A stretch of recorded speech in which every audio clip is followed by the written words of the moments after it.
तर नमस्कार मित्रांनो, आज मी चालले असे देवगड दामसडाक जाऊचं कारण म्हणजे मित्रांनो आज घेऊचा असा क्रिकेट प्रॅक्टिसचा नेट आणि देवगड दामसडाक जाऊसाठी माझ्यासोबत असा राकेशने घेतला त्याच्या भाऊजींची ज्युपिटर.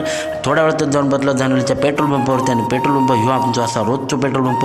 राकेशने गाडीतला पेट्रोल न बघताच सांगला 300 रुपयाचा पेट्रोल भरा आणि 300 रुपयाचा पेट्रोल भरता भरता मग काय गाडीची टाकी झाली फुल आणि अर्धा पेट्रोल पडला मित्रांनो खाली. थोड्या वेळात जाऊन बसलो आम्ही नांदगावात आणि बऱ्याच दिवसानंतर ना आम्ही कोणाच्या तरी गाडीच्या मागे बसले होते मित्रांनो. आणि मागे बसल्यानंतर ना मला खूप बरं वाटायला लागला कारण की कायम ना मीच बाईक चालवत असायचो मित्रांनो. फायनली जामसंड्यात जाऊन पोचलो. महेशपूरच्या दुकानात गेला आणि महेशपूरच्या दुकानात सगळं अवेलेबल होता मात्र नेट नव्हता. नंतर आमका समजला की भंगारवाल्यांच्या थंय नेट भेटता आणि भंगारवाल्यांच्या थंय गेल्यानंतर कुठचा नेट घेऊन कुठचा नाही तर एक नेट आम्ही चॉईस केला होता. तर त्या नेटचे प्राईस होते मित्रांनो 150 रुपये प्रमाणे आम्ही घेतलो 15 किलो नेट आणि 15 किलो नेट घेतल्यानंतर आम्ही पडलो बाहेर कणकवली येऊसाठी. तर मित्रांनो ह्यो माझा पहिलो मिनी व्लॉग असा. लाईक करा, शेअर करा, प्रेमाने